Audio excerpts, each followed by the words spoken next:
Hello, and welcome to the 11th episode of the Talos Principle. It's a bit odd that in a simulated universe they have to give this building columns. Quite technically, it doesn't need to follow the laws of physics. We'll also say that having giant openings in the ceiling doesn't exactly bode well for this place. All this sand is going to be a nightmare to clean up. Today we'll take on level 3.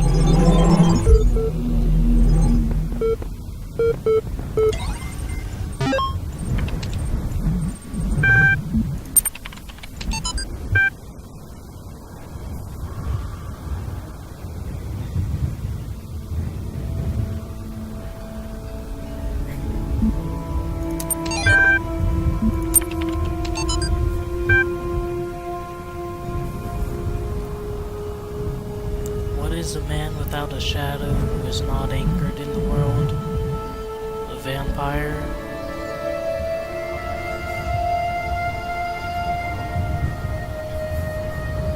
So people throughout history have been trying to figure out what is the essence of a person.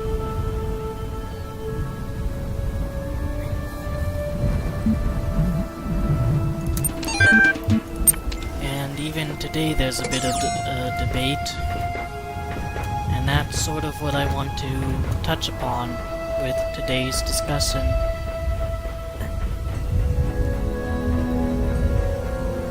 But before that, let's make sure to read everything on the outside here.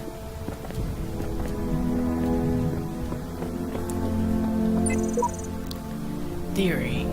This place is some kind of preserve for human history, and we're the endangered species. Bit of an implication that Sheep is starting to think of himself more than just a person, but perhaps even an extent of humanity itself. Theory. Trying to find answers will only bring pain. Ceasing to care is the only escape. So now we have a new bit of personality. Faith was devout, Sheep is curious, and now Samsara here is apathetic. Theory, this guy's 10 times more help than you, Samsara, so shut your face and just regular old Sam. Theory, we're in some kind of incubator waiting to be hatched. If you've beaten the game before, you'll know that's in the ballpark, I'd say. Theory, if you knew how little you know, you wouldn't be exposing it here. Well, nothing wrong with admitting you don't know everything. After all, Socrates expressed it best when he said that the only thing that I know is that I do not know anything. Well, probably a little bit more elegant than that. I figured it out, now what? The only meaningful purpose is to bring about an end of purpose. Alright, Shepherd. I remember this puzzle. It was, it took me a while. It took me a while, just say that.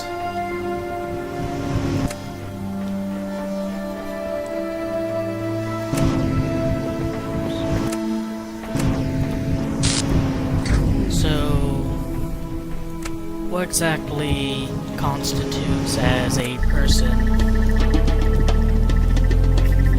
And more specifically, what constitutes as an individual person? What makes me, me, rather than anybody else?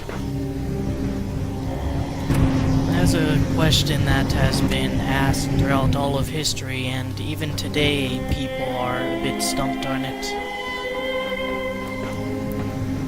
right now, we at least understand that having different thoughts and feelings and opinions than someone else makes us different than them. For example, I enjoy this game and other people might not. We are not exactly the same.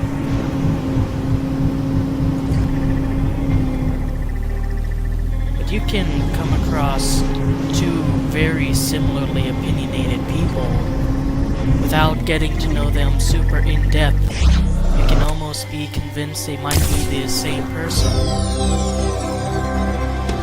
It, in the very least, cannot just be our physical appearances, because if you were to make a clone of someone, or even the existence of identical twins, they wouldn't necessarily turn out to be the same person.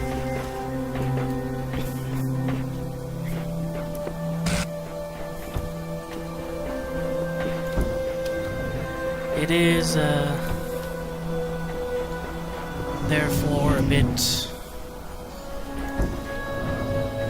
of a conundrum for the issue of consciousness, which would be what makes all of these different opinions and ideas, but we still don't really know point by point every single minute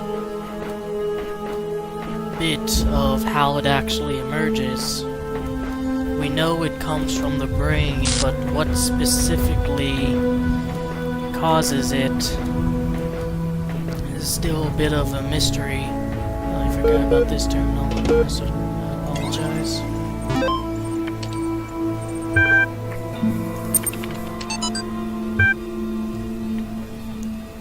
I mean, obviously people in the past had the idea that there was some sort of soul that constituted as the essence of a person. They believe that when they die, their soul would go to the afterlife, and more importantly, that the soul would still retain the opinions and aspects of their person. After all, it would be rather creepy if when we die, that's sort of the end for us specifically, and just this ethereal projection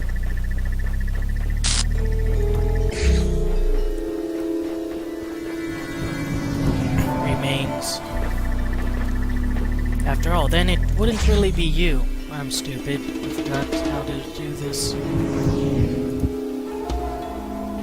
Granted, that's sort of already what happens when we die. We just die. But it doesn't exactly make people feel comfortable.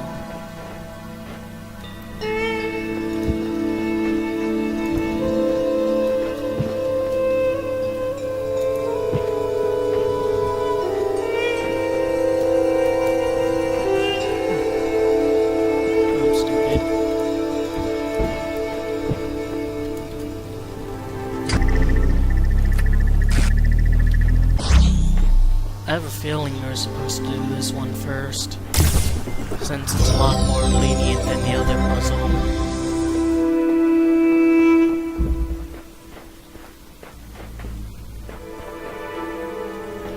And I believe there is one more thing we have to... Yep, right here.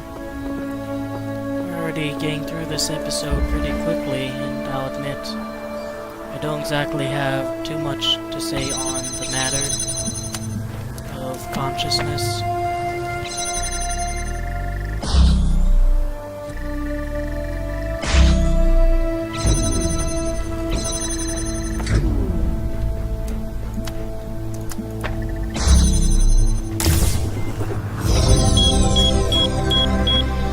Another one of those rather easy ones to see that there's something extra here we need to get, but you'll notice there is no other puzzle area over there. No place for a red source. You might remember the last episode.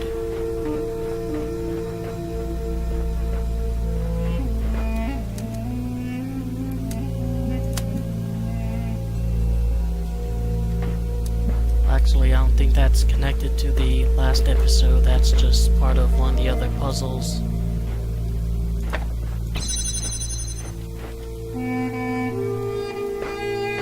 It can be a bit tricky to line up.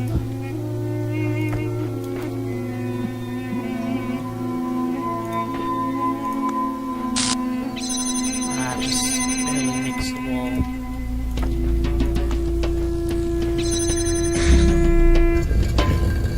You don't have to stand on that for the whole thing. It'll go down automatically once it connects. And there we go. This was a bit of a fast one. Went a lot slower when I didn't know how to complete the puzzles. When I went in for the first time. Shame Milton isn't in this episode, or no recordings from Alexandra, because I think that would have given me a lot more to talk about.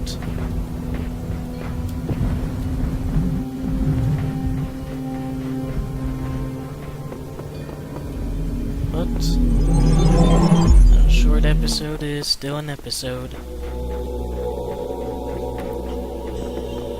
Next, at the very least, we can actually unlock a new asset.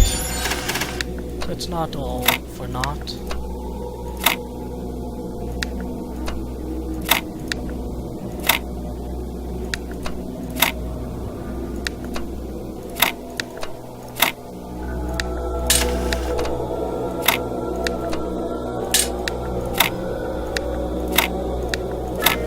There you go.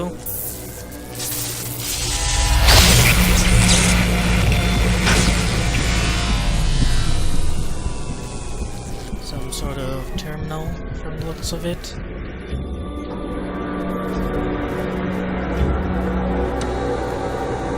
It's interesting that the assets are getting more and more advanced as they go on.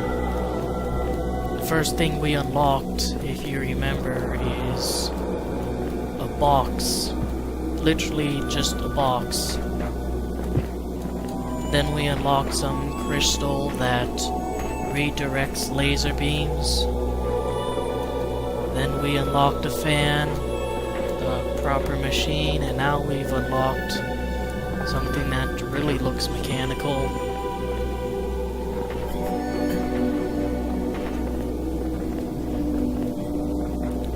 I think this next thing is the last, or perhaps second to last one. And it doesn't look like we can unlock it here. All things considered, there's no area to display it.